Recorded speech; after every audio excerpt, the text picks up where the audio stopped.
Hello, good evening. Welcome. This is Hot Edition. We're live on Isabata Desawe Kanda, also live on Kesmi 107.1 in Tamale and beyond. We're live on W93.5 in Wa and beyond this evening. An outbreak of African swine fever, ASF, has reportedly hit pig farms in parts of the country. We'll be live in the regions to tell you exactly what's happening as we speak. Also, Fisheries and Agriculture Ministry, together with the Fisheries Commission, suspends the licensing of 4 industrial trawl vessels effective today. We'll be telling you exactly why the ministry has taken this particular decision. Also, the Kumasi Adum Railways market traders demand compensation following an announced demolition of their structures. We have details of these, plus the latest as well in the northern region, as we're learning right now that the curfew in the Boko areas have also been renewed. Details of this, plus the latest from Parliament, as well as the Interior and Defence Committee ranking on Parliament is also asking for the resumption of processes to purchase offshore patrol vessels for Ghana Navy. That's according to the minority, urging amid pirate attacks. We have details of that, plus 2 injured, 6 houses burned in attack on herdsmen at Gomoa and Menfi. Details of these, plus the latest in sports as well, over the next 1 hour here on Hot Edition. Let's settle for the details now, coming through right now here on Hot Edition on 3FM 92.7, also on Kesmi 107.1 in Tamale and on W 93.5 in Wa and beyond. An outbreak of African swine fever has reportedly hit Damongo in the Savannah region, as well as other areas in the country. The outbreak, according to our correspondent, has significantly impacted on some pig farmers in the area. Officers of the veterinary services are working around the clock to manage the situation. Christopher Mwakon is our man in the Savannah region. He's going to be joining us live shortly to get an update on this situation right now. But still on matters with the agriculture and stakeholders in the agri sector in the northern region, they've expressed concerns over the incidents of low productivity recorded in the sector over the past 2 years due to climate change. The region recorded over 70% decline in food production due to climate change, which has resulted in increased food prices. And we'll stay a bit further on this with Christopher Mwako. But first, let's hear from some persons within the agri sector who have been complaining about the situation in the northern region. And because of climate change, we cut a lot of trees here and there. Our water bodies are not working very well with precipitation and other things. So I think it's an area that we need to be concerned about, because it's about food security and incomes. Other partner projects like CRS over the years have supported our farmers a lot. But when the weather ceases to play its role, then everything goes back to almost zero. So we have to be concerned, especially because farmers lost almost 70% seeds currently. Maybe the government will have to come in and maybe import some seed, whilst our researchers and other partners work on seed for the following year. It is indeed a backbone and a lifeline to millions of Ghanaians. However, many smallholder farmers face enormous challenges, such as erratic rainfall, land degradation, and limited market access to continue their work, and this hinders their ability to thrive. The Agile project, funded by the Norwegian Ministry of Foreign Affairs and implemented by CRS, is a direct response to these challenges. Strategically, we've designed this to empower our farmers and to help them thrive. Well, these are the concerns of some of the stakeholders in the agricultural sector in the northern region. But let's go back to our earlier story, where an outbreak of African swine fever has reportedly hit Damongo in the Savannah region, as well as other parts of the country. We're monitoring that quite closely. Christopher Mwakon is our northern and Savannah regional correspondent, is joining us on the telephone right now. Chris, what more can you tell us about this outbreak of the ASF in Damongo? Yes, so Alfred, what I can confirm is that veterinary officers in Damango have actually confirmed the outbreak. As we speak, they are investigating it, and they have actually told me that the issue is under control. They are working to ensure that the outbreak does not extend to other communities within the Damango enclave. I see, but what's the extent of the infection as we speak, based on your own preliminary information you've received? Yeah, so they told me that some pigs have actually contracted this, and they have actually visited the communities as well to ascertain for themselves. The numbers they cannot tell for now because it's not one community, and so they are still conducting their investigation. But right now what they are doing is to ensure that it does not extend to other communities. As we speak, more than 2 communities have been affected so far, so they are working to prevent it from escalating to other communities. Now, is there any news as well from the Agricultural Extension Office and also the Poultry Division of the Agricultural Extension Office in the region? I'm asking this because what we are receiving from other parts of the country is that, for instance, in the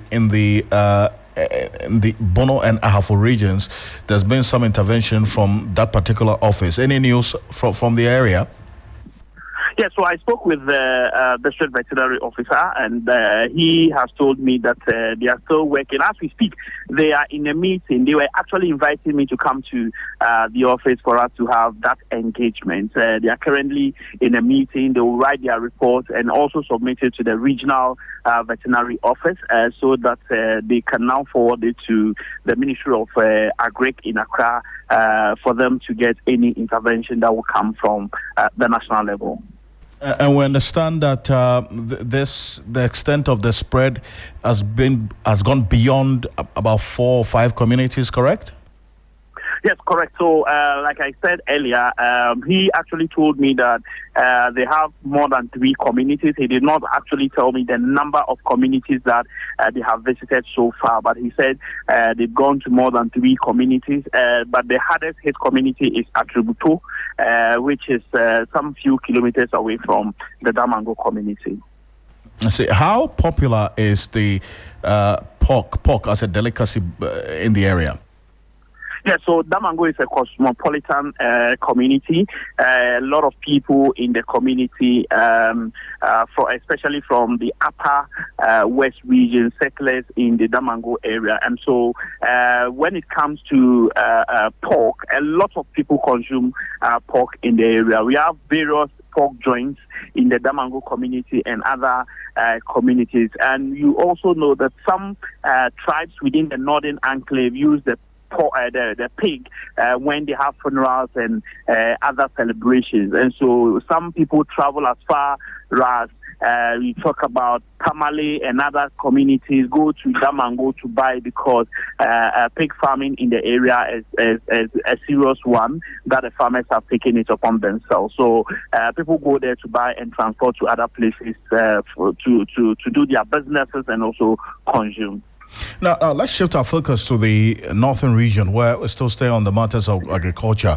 The stakeholders there, they've expressed concern over the incidence of low productivity recorded in the sector over the past 2 years, and they blame climate change for it. Why is that? Yes, so Alfred, you know that for the past 2 years, the northern region has recorded a decline in food production, 70%, according to the regional MOFA director, and this is quite worrying. She attributed it to the climate change issues. You remember last year the dry spell that hit the region and other regions, the water bodies around the area where we have the white water passing through the Dalong area. Over here, the farming season is just once. It comes and it goes. So once the farming season comes and there is low productivity, it means that it is going to affect food security in the area throughout the year. And so there are growing concerns that the 1 year farming, like in a year you farm just one season, and so stakeholders are looking at getting avenues where they can do all year round agriculture, tapping into the water bodies around and using irrigation. One concern was that you remember the policy of one village, one dam, which communities were supposed to benefit from and use that as a stepping stone to the agriculture sector, where irrigation will be a thing that farmers will consider, but that did not materialize as it's supposed to be. And so they are looking at using water bodies, existing water bodies, where farmers can be engaged for them to do all year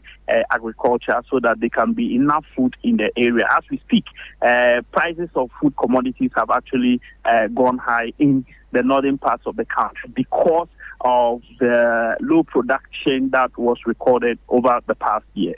I see, but so in all of this, tell us how the farmers in the area are preparing for the farming season ahead. Yeah, so Alfred, so far, the northern parts of the country recorded some amounts of rainfall over the past 2 weeks, and so the farmers have started preparing their lands. Now, immediately after the land preparation, they are waiting for the rain to come again for them to plant. But Alfred, I must also say, because of the low productivity that was recorded in the previous year, access to farm inputs like seeds is going to be very serious. The MOFA director actually expressed concerns over that particular aspect, because availability of seed is something that is of concern to farmers here, and so they are hoping that something could be done so that they can get the seeds earlier before the rains will come for them to actually begin their planting. Chris, I appreciate you for this. Thank you so much for the update.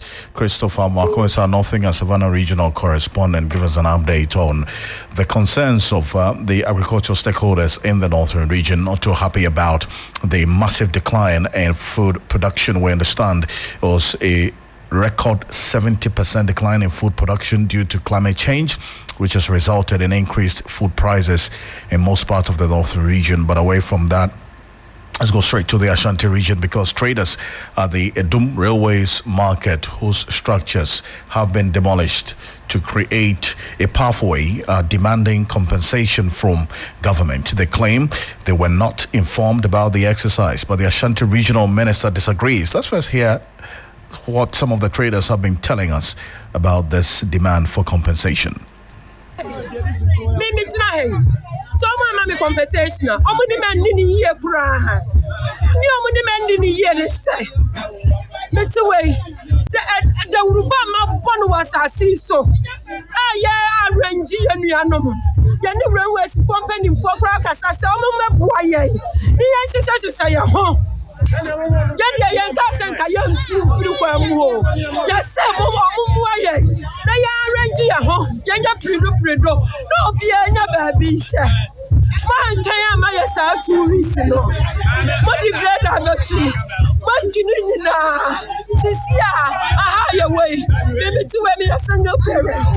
Yama, what a sherry. Any idea, I had it, any other shower. And so many and in here cry. Namuba Bay Jumanus crank, a mumra daytime. What I say, I much and a musia. What said that? Must send your man. What any animal penny for no more, Yapa Panomono, and then an animal. If you need compensation. Oma said, you know, it's better than your 20. I bet that the end is the company I should be on my share. I know, Mama. I was to be what as my maker. Then I know too for. Yes, slow, Papa, why I was it. Why, when I'm okay, what I say, you're too for what I say, you will not know. We're not a number baby woman at a woman, you're baby tonight, and I must say to you. Yeah, what did you? I am a dear baby.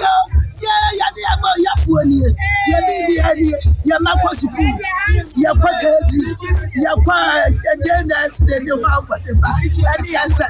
I need you, Bessie. Everybody, yeah, just for this. Yeah, what I won't buy the fire. Move your bubble. What I won't buy the fire. Move your bubble. So those are some of the traders wailing and certainly demanding the compensation because they say that they were not giving adequate information and prior notice ahead of the demolition of the structures to create a pathway for the construction of the railway, as was earlier announced by the government. In fact, the Ashanti Regional Minister thinks otherwise. But let's hear exactly what's happening on the ground, because as you heard from the traders, they are not happy and they're concerned about how they're going to lose their businesses that they use to take care of themselves and their children. And William Evans Inkum is our Northern Bureau Chief Ashanti Regional Correspondent, joining us right now. William, now you've been to this site. Certainly these traders are concerned about this demand for compensation. How has the reaction been, especially from the minister?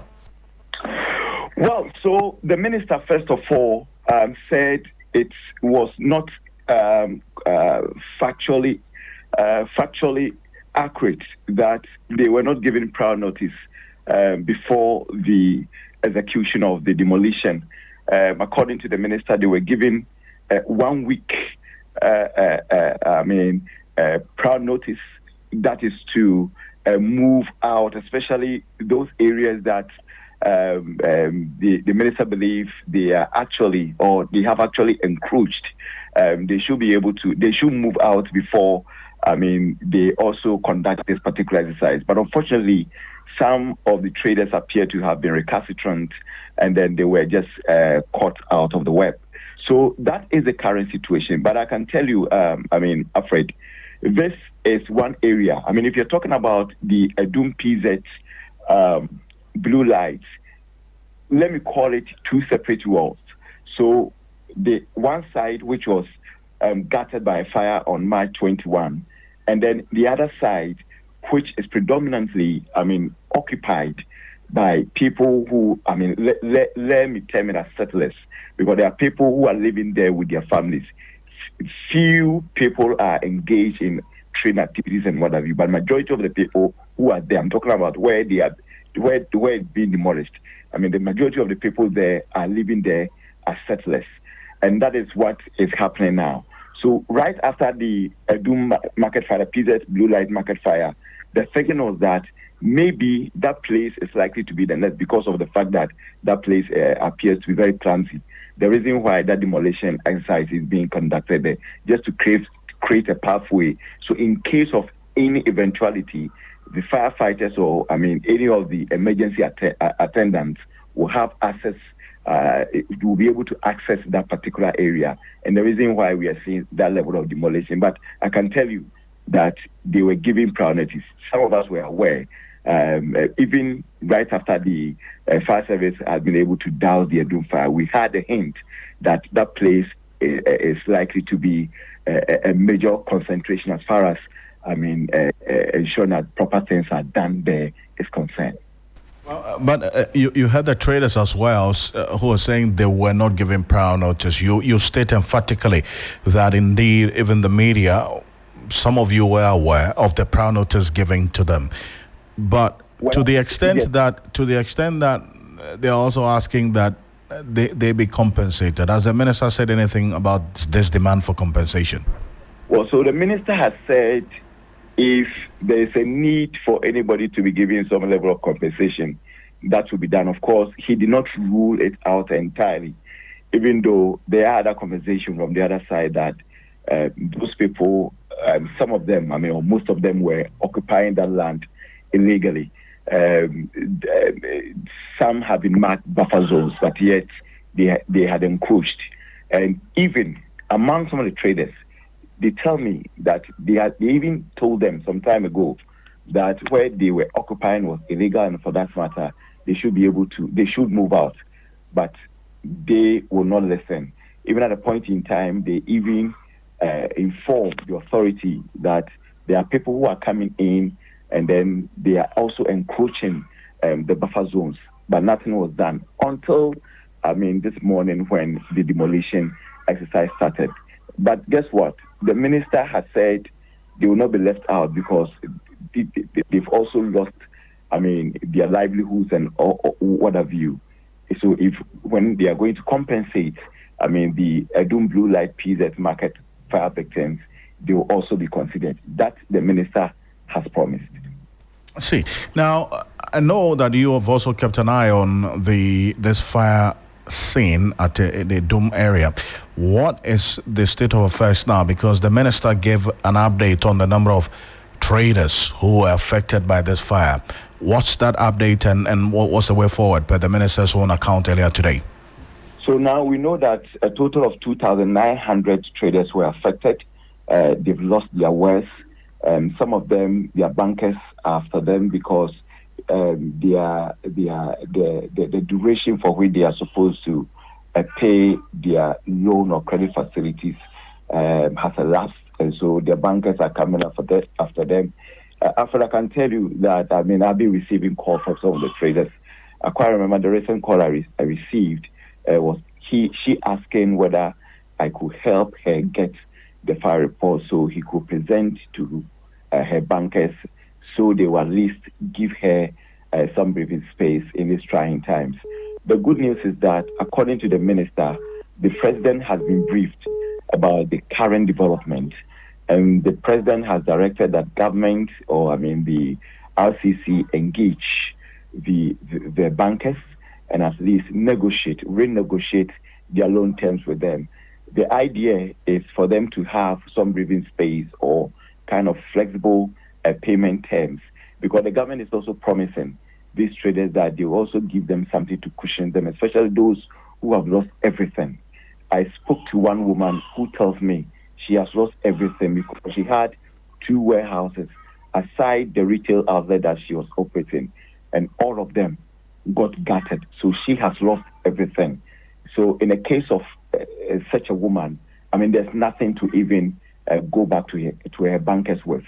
And the assurance is coming from government that those people will also get something to cushion them. Already we know that there has been some donation from individuals, from political actors. Of course, we know that right after the president had left Kumasi, when he visited the fire scene, 600,000 was also donated to the affected traders. Then we also had 200,000 from the former vice president and MPP flag bearer for 2024 election, Dr. Mahmoud Baumia.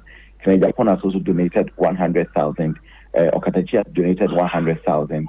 And then just yesterday, a contractor also donated 500,000 to the traders. So money are coming in. And we also know that they've also gotten a bank account where all this money will be deposited. And then now the data has also been collected. So certainly get some level of cushioning. Then of course, what the president is also promising them, that figure hasn't been announced officially yet. So that one is also coming. So all these assurances are just to let the bankers know that indeed, there is hope. This is going to be the basis for which the government, we understand, is going to renegotiate with the bankers who are giving credit facilities to some of the affected traders to kind of give them breathing space or offer them some flexible payment terms so they'll be able to bounce back to business. So that is what we know as far as the traders front and then that of government response to their plight is concerned. Perfect. As always, great job there. William Evans Sinkum, thank you so much for the update. Thank you. As William Evans Sinkum is our Northern Bureau Chief in there. And let's hear from the Ashanti Regional Minister has been reacting to concerns these inhabitants were not informed or given prior notice about the said demolition exercise to pave way for the fire service for emergency response. Take a listen to the Minister.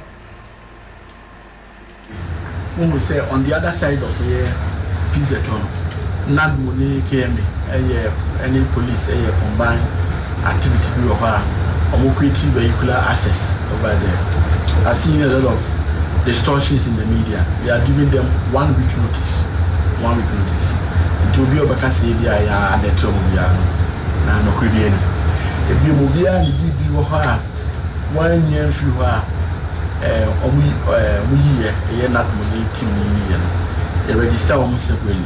So they are supported by my other side. We will give them a similar support. So they are only your machine, but it is very important. Say, your ma a honor a quantity with them.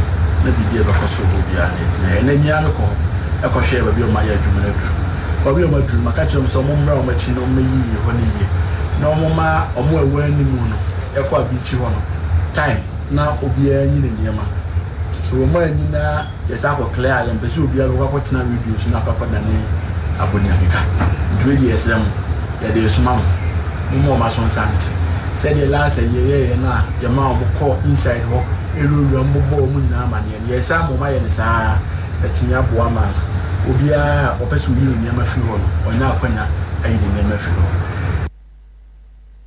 That's the Ashanti Regional Minister there. So live here on Hot Edition on 3FM 92.7, also on Kesme 107.1 in Tamale and beyond. We're live on W93.5 in and beyond. An outbreak of African swine fever has reportedly hit Damango, the capital of the Savannah region, leading to the deaths of hundreds of pigs in the municipality. We understand the affected communities include Kantin, Atrubutu, Botoro, and Sori number 1, amongst others. To curb the spread of the disease, some farmers have resorted to slaughtering and burying sick pigs, as well as properly disposing of those that have already died. Despite pork being a popular delicacy both locally and internationally, the outbreak has significantly impacted pig farmers, many of whom are still recovering from a previous outbreak in 2023. Now, some affected farmers have been speaking to us earlier, as you heard Christopher Marco in the Savannah region, but we understand there is some update as well of a possible impact of an outbreak of this African swine fever in parts of the eastern region. Yvonne Ikwe is our eastern regional correspondent. She's joining us on the telephone right now. Yvonne, what do we know about this ASF in the eastern region? Okay, so Alfred, the Ghana Health Service has confirmed reported cases of death among pigs in the Pearl West districts of the eastern region. This was about 2 weeks ago. They've taken samples of the pigs and it's still at the labs to confirm exactly what it is. But two possible directions is what is being looked at, whether it is an African swine fever or a swine flu. But most, or the one that the trend could be higher, would be the African swine fever, because in 2023, this same particular incident occurred in that particular district where we spoke about it. It's an environmental issue. Unfortunately, we're seeing it again. So even as we await the laboratory results, it's highly possible that it's an African swine fever that has reoccurred in that particular district again. I see, but you said that this place has a history of this outbreak. How have the farmers in the area been reacting to this news? It's been a heartbreaking incident for them. When these cases happen in your farm, it means that no matter the number of pigs you have, they will all die because it runs fast in them and then attacks them to the spot. They're going to lose millions of cedis they've invested in this project on their farm. And so it's been a devastating period for them. They're hoping that quickly the Ghana Health Service and then the Ministry of Food and Agriculture collaborate to help them deal with it as quickly as possible. Because if it is not dealt with, it means that other farms close by would possibly be affected. See, Yvonne, appreciate you for this update as always. Thank you so much. Yvonne Nikwe is our Eastern Regional Correspondent. You're still live here on Hot Edition on 3FM 92.7, also on Kesme 107.1 in Tamale and on W93.5 in Wa and beyond. Now, education economist and researcher Peter Anti has criticized a senior high school headmistress for refusing to allow Muslim students to celebrate Eid al-Fitr with their parents. Speaking on 3FM's Midday News with Jody Brown, he stated that most senior high schools in Ghana permit students to observe religious festivities or go home when necessary. He argued that the headmistress's decision goes against common practice in schools across the country. His comment follows an incident at St. Rose's Senior High where the headmistress did not allow Muslim students to leave for Eid celebrations despite a directive from the education minister permitting them to do so. The issue has sparked a broader debate on religious freedoms in schools with calls for authorities to uphold the constitution and promote inclusivity. Here's Peter Anti earlier today. And I think that the position by the headmistress or the headmaster is out of place.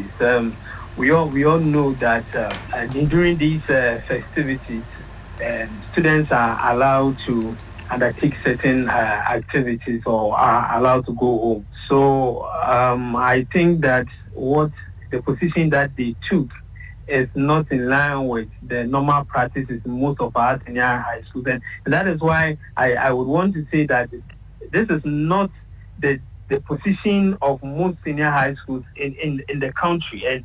And as far as I'm concerned, in most senior high schools, students are allowed to practice their faith and they are allowed to do what, their religious affiliation expects them to do.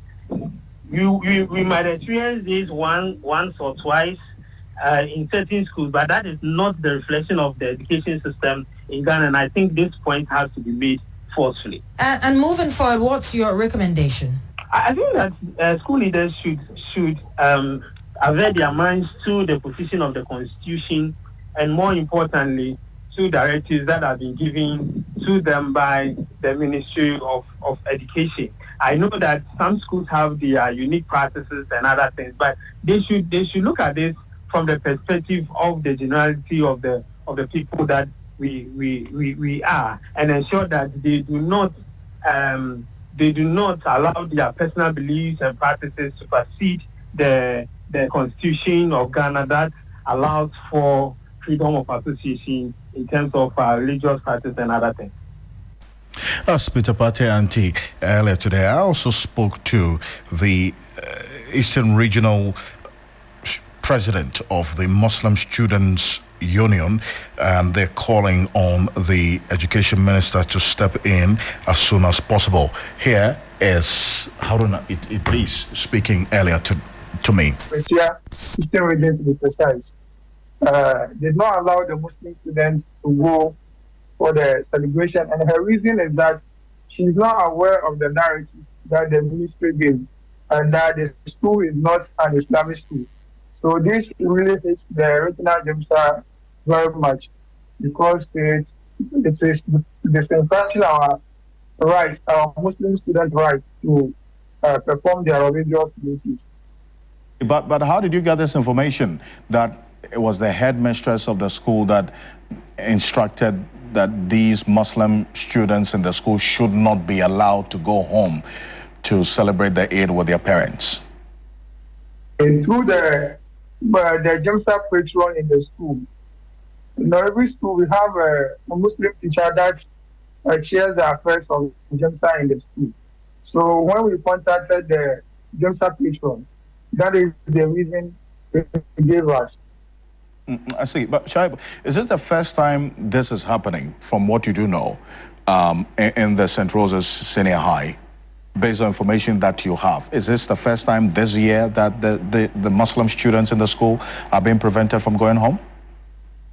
I think this is something that always happens, but because we have been silent on these issues, but this time around we are taking it on because the minister himself issued a directive to all the institutional heads to at least allow the Muslim students go home for the 2 days holidays and celebrate the Salah.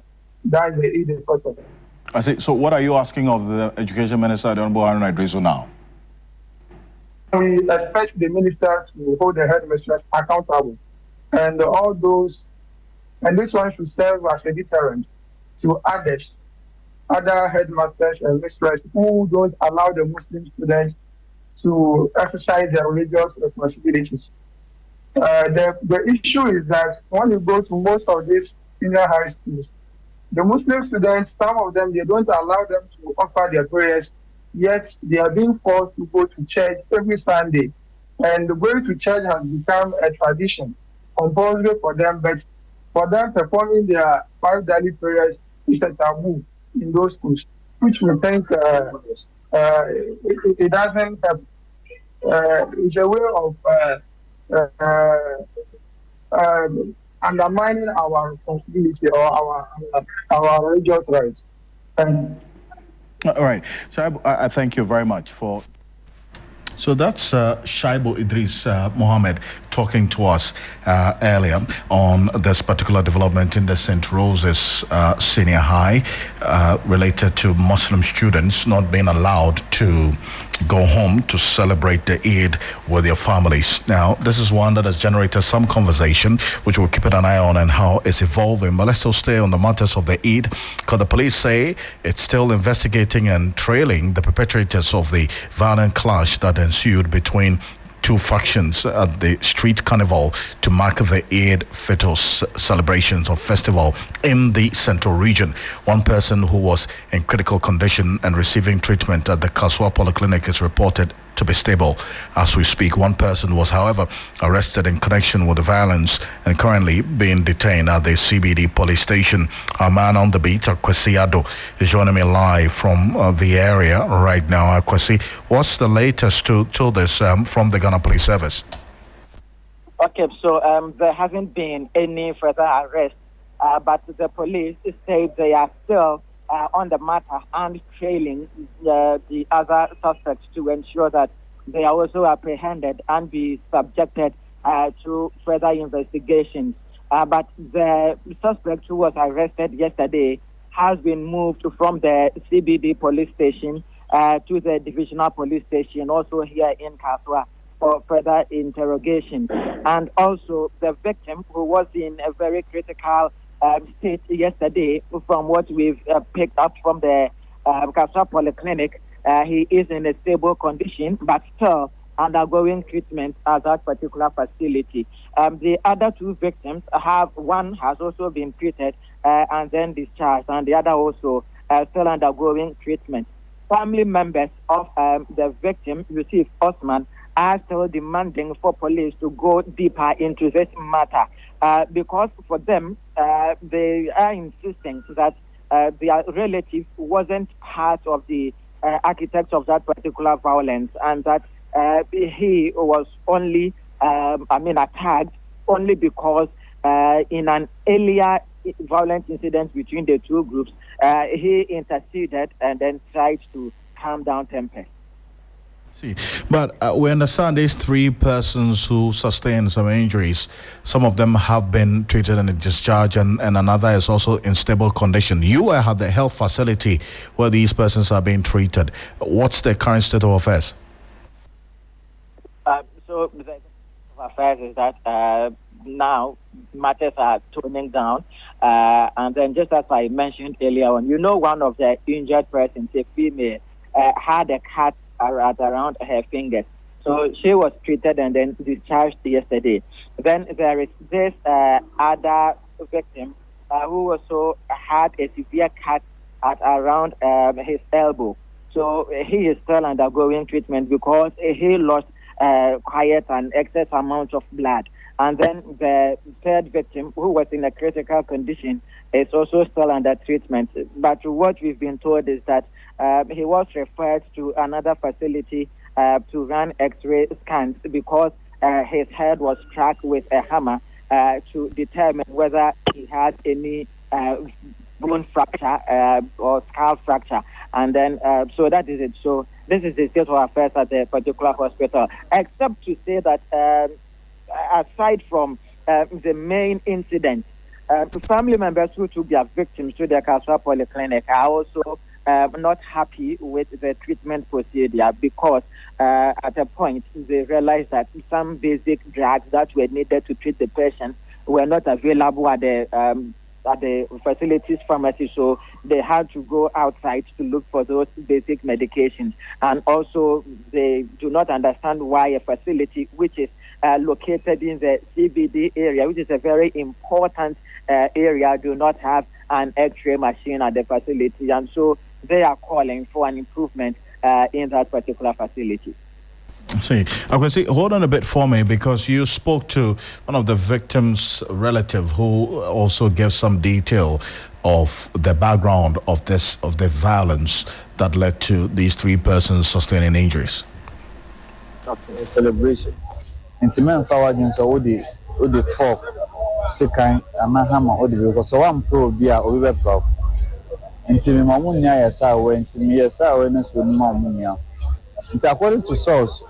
Omukohono it's like nipa na all the case first case no by obi na omubono e na okopatai e na this case no by into omunya sa nipa ko na omubono na otumi dwane ya into ho na omu pointing so no so wa se ono onya wempo ono ombeto fa no so omu na from sa rich family movement rich life movement for no omu na omu sa so by no towards the volunteer boys omu ase. And a situation I in another zone, and your situation gets one. Until yes, you require some another one for because I am for some stop with now. If you ever do know, Nankasa me a victim. 2 weeks before, Tokabi said me copata me anyway. I'm on the bob. Until based on my experience, when you stop almost said, "They will be able to move you." You have just stop Obia Jimmy. To when I did see when Batman report Yaman police. Yeah, reporter on police. Okay. Reporter on police. Police was it? And say yeah, come almost in the situation it's a be answer and who turn or to make us then they will know what to do because they want to take everything from Olankasa. Now being authentic in the report. They might the right idea is here. Group na attack you the same. You almost see rich life movement. What they mean to me, I just I was zongo kaswa. Anyway, so we walanto. Just street pen a woman. And I'm money about home. Money the same family. That's it. Okay, my so much will be. Into a young police station, Koshaya. Into if you have ever for now, go check your one on my channel. They say I'm pretty the new for a much channel history because I'm seeing me is a history. Yeah, that's one. Yes, Mohammed. Mohammed Usman. So that's Mohammed Osman, who is a relative to one of the injured persons in this particular clash of 2 factions in the central region. Now, before I let you go, Akwasi, now he made the point that this is a long-standing feud that has been going on between these 2 factions. They only put it on ice because of the fasting. Now that this fasting is over, and is the police aware of this, the history that he puts out, and what measures have been put in place to ensure that there's no reprisal attack in the coming days? Okay, so we expect the police to know that some of these rival groups do exist in the Zongo communities in Kaswa here. But for that particular feud which existed between the 2 factions, we may not expect them to be in the known because when the earlier incident occurred, it was not reported to the police. The matter was rather handled by leadership in these 2 communities. Kwesi, appreciate you for this. That's Kwesi Ado is our Central Regional correspondent giving an update on this clash in the Central Region. So live here on Hot Edition on 3FM 92.7, also on Kesme 107.1 in Tamale and beyond. We're live on W and 93.5 in Wa and beyond. Get to some more stories. As the minority in Parliament, they've expressed worry about what it says is the sudden rise in drug trafficking and money laundering in the country barely 3 months after the NDC came into office. Ranking member on the Defense and Interior Committee of Parliament, Reverend Intim Fojo, addressing the media in Accra, called for swift and transparent investigations by the National Security into these cases. And cash. Ladies and gentlemen, on another security matter related to our airspace, the Minority Caucus calls on national security to, as a matter of urgency, make public the content of cargo suspected to be cocaine and cash transported into the country by 2 suspicious flights, namely Med flights N823AM, and Kavok Air private jets Antonov An-12B, which landed on the tarmac of Kotoka International Airport in March 2025 from Gran Canaria, an island of Spain, and departed to the same Gran Canaria days after their arrival. Reliable intelligence intercepted by the Minority Caucus indicates that on March 20th, 2025, Air Med flight N823AM, which is an air ambulance, and I must stress, it's an air ambulance designed specifically to carry patients, landed at Kotoka International Airport in Accra, Ghana, and remained in the country for 5 days before departing 1 a.m. on March 25th, 2025, back to Gran Canaria. Our intelligence further persists that no patient was transported by the said Air Med flights, neither to nor from Accra.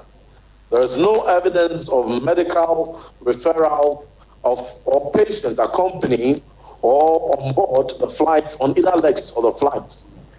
We are reliably informed that contrary to the expectation that the Air Med flight would carry patients, the purpose for which it was designed and operates, it rather on this occasion carried suspicious cargo suspected to be cocaine and cash in various United States dollars denominations. As a minority in Parliament, the Table maintain NDC constituency executives have expressed deep disappointment in the national executives for their failure to nominate a municipal chief executive for the Table maintain municipality. According to them, the involvement of the traditional chiefs in the selection process is inappropriate and does not align with their expectations. They are therefore calling on President Mahama to urgently nominate a candidate for the MCE position.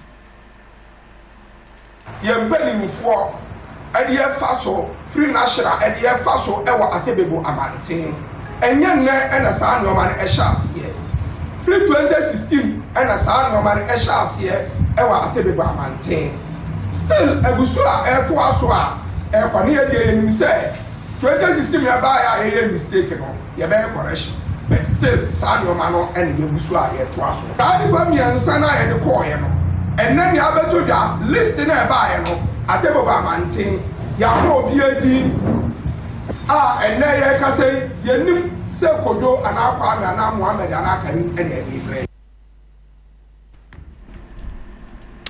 That's what's happening in the Atebo Amante area. We'll keep an eye on this and also be updating you in our subsequent bulletins here on Hot Edition on 3FM 92.7, also on Kesme 107.1 in Tamale and beyond.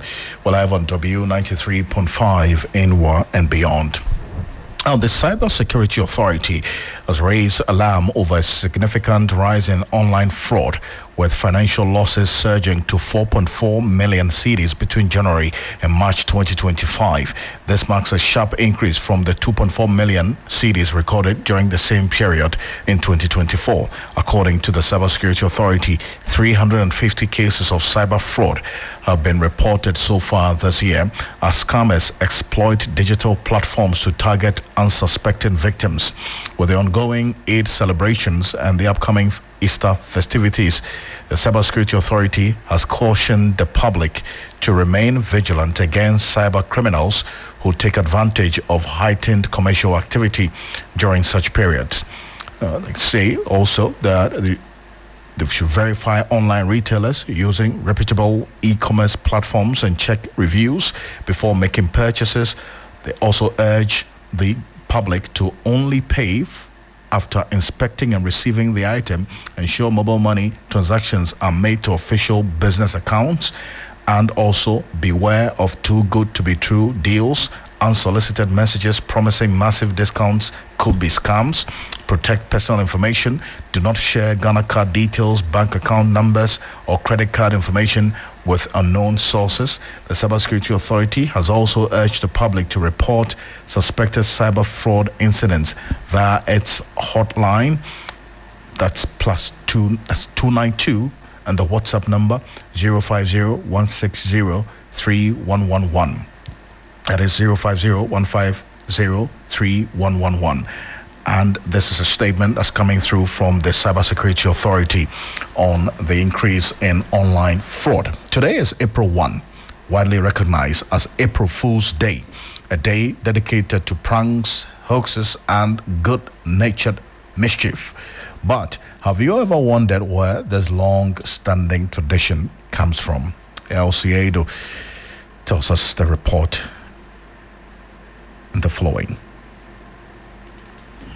Historians trace April Fool's Day back to medieval France, where New Year's Day was celebrated on March 25, with festivities ending on April 1. But in 1564, when France officially adopted the Gregorian calendar, New Year's Day moved to January 1. Those who failed to keep up with the change and continued celebrating on April 1 were mocked and labeled as April Fools. Some experts believe the tradition is also linked to the medieval Feast of Fools, where a Lord of Misrule was elected to parody religious customs. While the origin of April Fool's Day remained debated, one thing is certain: the spirit of fun and humor it brings is celebrated across cultures and generations. Some Ghanaians recount their most memorable pranks. So this was way back SHS. So we were all asleep. I think 12 a.m. Somebody said there are criminals in the school. So we all got up. It was an all-boys school. So you could imagine people took all sort of tools and then came to the park just to see nothing. My friend of mine told me he's giving me a check to go and give to some bossy. And after, in a bank, and after they cash out, I would receive my share. It was a blank check. Nothing was on it. And I stayed at the bank after he sending me, thinking I'll get a piece of the money. I was there like 3 hours and I called him and he told me, I should open it. I will see the money inside.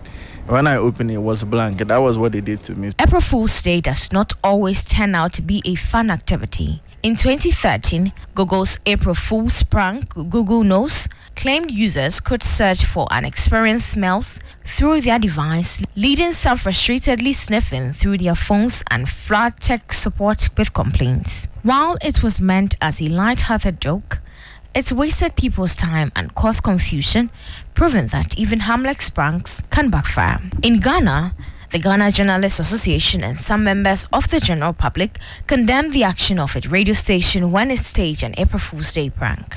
Even though the station sought to create fun, its action was described as an expensive joke with no entertainment value that could threaten national security. Even more, there are reports that pranks have ended fatally for individuals with cardiac problems. So whether you have fallen for a prank or pulled off a clever hoax today, just remember, although it can be fun, it has consequences.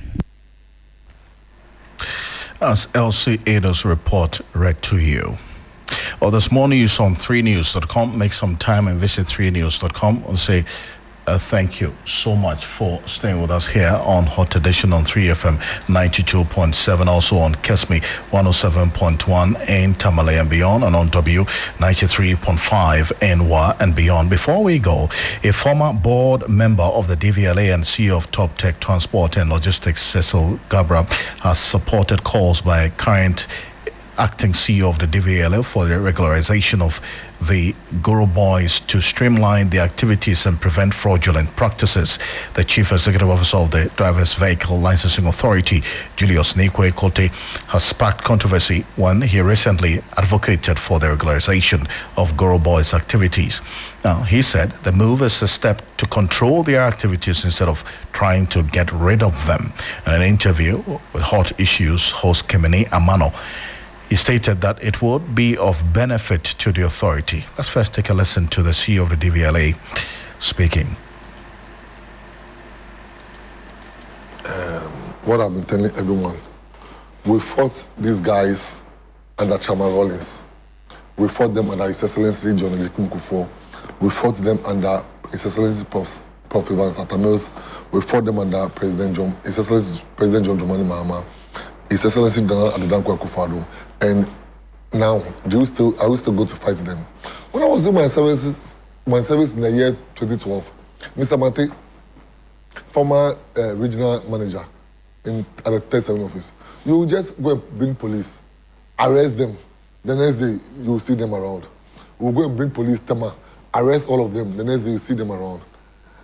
The NPP implemented something we call the Ultra Center. And I asked the directors, what is the difference between the Ultra Center and a Guru Boy? We just use big English to discriminate between the rich and the poor. And that is what they did. Now, the Ultra Center of DVLA are supposed to provide service for DVLA and put extra charges on it.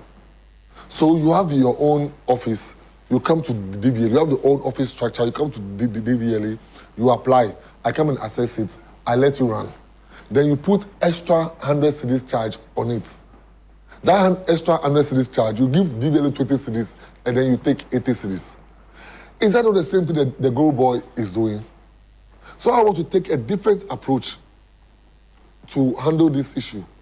Fighting them always is not going to be is not going to bring us solution. So, what about if we register them and regulate their activities?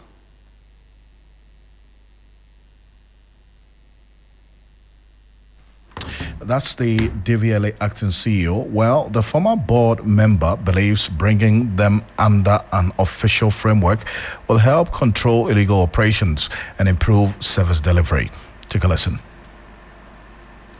What I can say now is that there's always this saying that if you cannot beat me or you cannot beat them, you join them, okay? So many years when I was on the board of DVLA, that was my suggestion. Now, look here, let's put these guys together.